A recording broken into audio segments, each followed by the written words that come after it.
Hello, Professor Sex here. We are going to do a video about whips and floggers.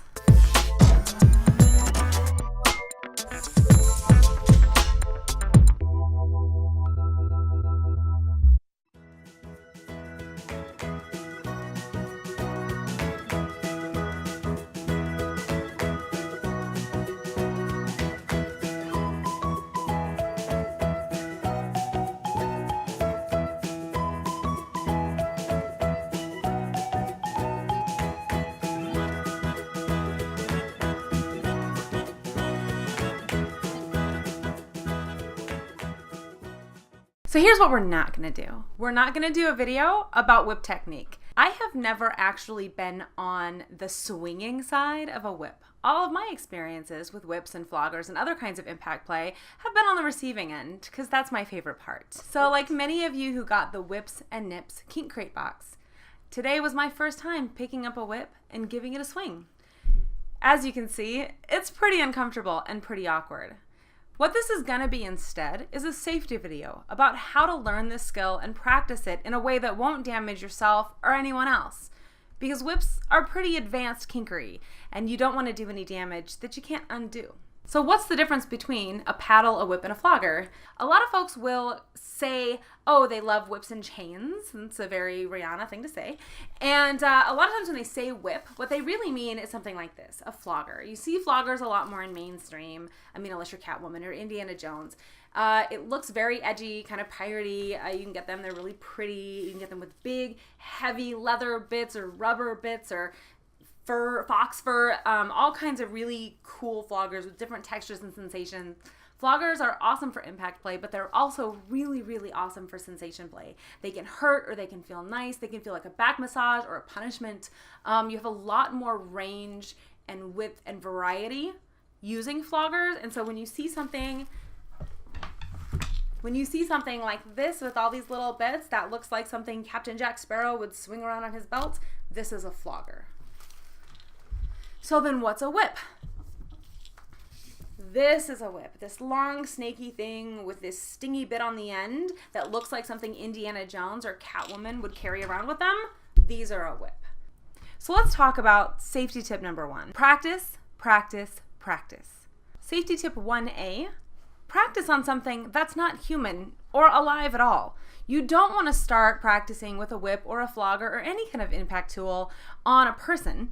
You want to start by practicing on a pillow or your bed or your couch or a stuffed animal. What we did today was we strung up Luna. This is Luna. Luna, say hi.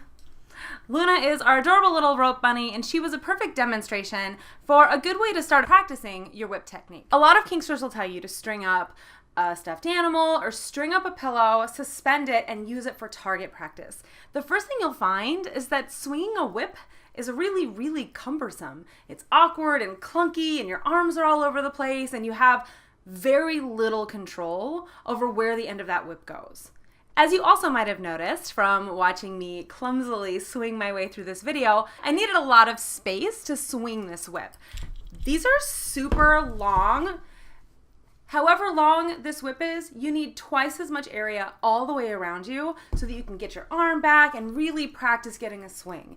It's not like swinging a baseball bat. You've got all that space behind you and all that space in front of you, and the end of this thing is pretty wild. So one of the things you'll notice about a whip that makes it a little bit more dangerous than paddles or floggers is a whip has a really tiny impact point. So you get a paddle, and you've got like a nice wide surface that's gonna make the impact. That's gonna spread all the pressure of your hit out on that whole surface of that paddle. So when you get a flogger, the same thing's gonna happen. You've got all of these, I mean, there's tiny little points here, but there's so many of them, and that's gonna distribute the weight of the impact of your hit. So each tiny little impact is going to bear some of that energy. When you start getting into impact toys that have a finer point on them, you move from the thuddy, deep, almost like back massage feeling of a paddle, and you start getting into like stingier, harder hits. You can take a lot more swings with a paddle or a flogger than you can with something that has a finer point on it, like a cane or a riding crop or a whip. So this whip has a little bit of a flogger tail to it. This one has an even finer little tail. And some whips you'll see will have like a single tail on the end of them. That's one tiny little stingy bite that's going to take the full impact of your swing and lash it out at the person or item or whatever that you're swinging at. So instead of getting this even awesome, yummy hit, you get this sting that feels very much like a bite. That's why we call it the bite of the whip. That can be really dangerous. And so you want to make sure that you're hitting exactly where you mean to hit. And as you can see, that takes a lot of practice. What could go wrong? A lot of things could go wrong. First of all, because it's so hard to swing a whip with accuracy, you could accidentally hit your target in the face. You could hit your target in their kidneys. You could hit their target on their sensitive bits on their rib cage, or you could hit yourself on accident instead. So when you're practicing this, you'll see that I didn't wear safety goggles in this video. I wasn't practicing with very much sincerity, if I'm being honest.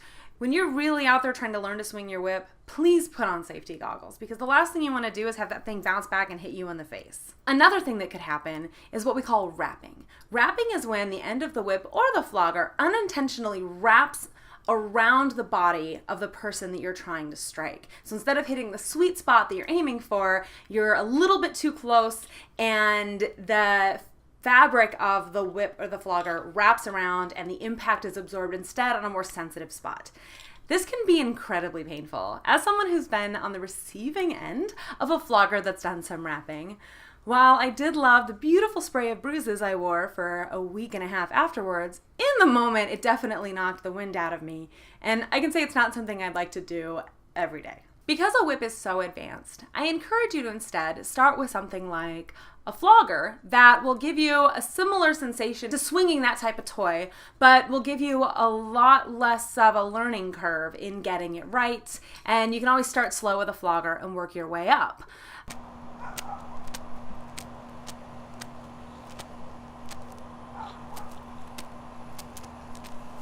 So as you can see, it's a lot easier to hit your target with a flogger and to swing a flogger with less intensity and still enjoy the sensation, where a whip really requires a lot more force behind the hit and a lot more precision at the other end of it. If you're really committed to using a whip with a partner and learning the skill, I strongly suggest that you reach out to a professional, somebody who's done this before, and see if you can take some classes. A lot of times you can find beginners classes for free at your local dungeon or play space, or you can find folks who will help show you the ropes, pun intended, at a local munch. Let's say that you've done all the things you need to do. You've practiced a ton, you've consulted an expert, and you think you're ready to try all of your amazing new Indiana Jones skills out with a human participant. Rule number 2, consent. You absolutely cannot engage in any type of BDSM play at all without consent. BDSM without consent is abuse. One of the tenets of BDSM is RACK, R-A-C-K, risk-aware consensual kink. So what you'll want to do is you'll want to approach your potential partner. You'll want to explain to them that you're new. You'll want to talk to them about how long you've been swinging a whip, what measures you've taken to make sure that you're swinging the whip safely, and maybe even show them on your strung up rope bunny or pillow or couch or whatever it is you've been using how you can swing a whip with accuracy. Once you've gotten their buy-in to let you play with them in person, then you have consent. Start slow and work your way up. Don't feel like you have to go for that cracky Indiana Jones Hollywood swing on the first go. Start with a light touch and work your way up. You'll want to hit your human target with much less strength than you hit your pillow or your strung up rope bunny. Your rope bunny's not going to tell you that you've hit them too hard. Your human is totally going to tell you when you've hit them too hard. Part of gaining consent is negotiation. In addition to talking to your new partner about the limitations in your skill and expertise with whips, you'll want to talk to them about how many times they've been on the receiving end of impact play. Again, you might want to start with them using a wooden spoon or a flogger or a paddle as you learn where your upper limits are for both of you in terms of pain, skill, ability, and just this experience as a whole. This isn't the kind of thing you're going to drunkenly do on a Saturday night. You're going to approach all impact play with serious deliberation. Rule number 3, be prepared. You're actually going to want to take care of this during the practice phase and maybe as part of the negotiation phase. Being prepared means having a first aid kit handy if something goes wrong. So let's say you really are ready to like start swinging a whip. Maybe you've even upgraded and you found the perfect whip and you're really ready to go. Even with all of the best intentions you could possibly have, scenes go wrong all the time. Sex goes wrong all the time. People do stuff that goes wrong all the time. The problem is that when you're doing impact play, if something goes wrong, that means somebody probably got hurt. You want to minimize the potential long-term damage of someone getting hurt by being prepared to treat the injury immediately. You're most likely going to end up with bruises or welts that you didn't want in places you didn't want them. However, if things go a little bit more seriously wrong, the end of a whip could break your skin and could cause you to bleed. You could get a whip in the eye or get a whip in a more sensitive space like a kidney. So there are some things that you'll want to just be aware for and make sure that you're being extra super careful. Part of negotiating consent is going to be establishing a safe word with each other. A safe word is a word that you're not going to commonly use during sex or impact play. So ouch doesn't make a good safe word. Odds are if someone's agreed to be on the other end of your stingy, whippy, caney thing, they like the way it feels when it hurts. So ouch and ooh and those are not good stop noises. Instead, what you're going to want to do is pick a word that's pretty out of the ordinary, like pineapple or congressman. If you're in the middle of a whip scene and the person on the other end shouts tricycle, that's going to bring you back into the moment and make you really stop and pay attention. What's going on? This person needs me. If you're having a hard time coming up with a word that works for you, I encourage people to use a red, yellow, green system. Green is awesome. This is great. Keep going. I'm having the time of my life. Yellow is, ooh, I don't know about this. I don't want everything to stop, but maybe we need to slow down or I need to get some water or catch my breath. Red is stop. Do not go. Do not continue this. We need to address something that's happened.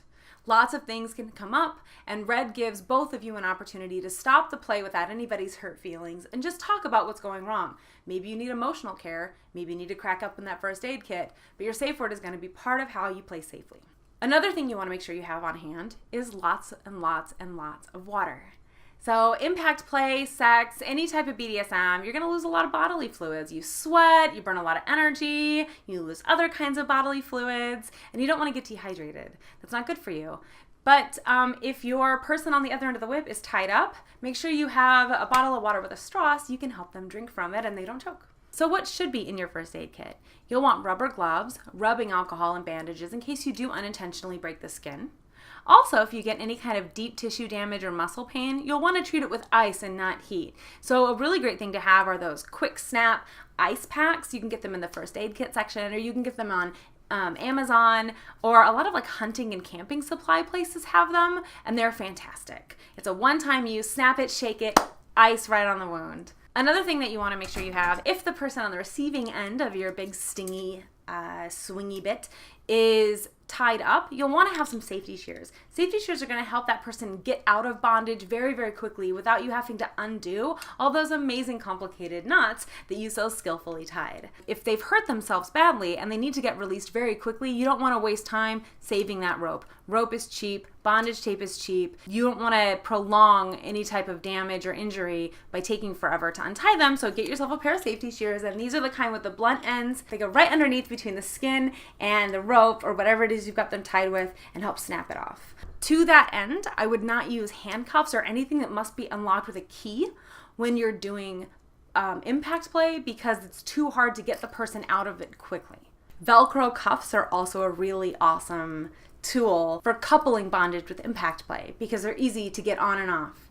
When you are ready to aim for their body, what you want to aim for are the buttocks, the back of the thighs, and the back, but not near the spine. I will put some links in the show notes that will give you some diagrams and instructions and other kinds of how-tos that will show you exactly where you want to aim for when you're using any kind of implement for impact play. So if that's where you want to hit, then where do you want to avoid? Try to avoid hitting the face, the neck, the spine, the kidneys, the small of the back, joints, or the front of the body. Those are all things that aren't really designed to take the force of any kind of impact. And avoiding those spaces is the best way to avoid unintended injury or permanent damage. Okay, so I guess that kind of wraps it up. This is a good starter video. By no means should this be the only information you consume about impact play safety, whip safety, or flogger safety. And I definitely encourage you to reach out to folks in your area who are more experienced in these matters. They can give you some one-on-one education, practical skills education, and how to do these things safely. You can also use resources like kinkacademy.com that has tons and tons and tons of videos from hundreds of educators showing you how to do all kinds of kinky awesomeness, including things like impact play and whips and floggers. I'm going to load up the notes with some great resources, including a link to Kink Academy so you can check it out, because that's where I would start if I were you. If you need anything or have questions about resources or any other type of education, please don't hesitate to reach out to me. My contact info is below. Remember, have fun, but be safe.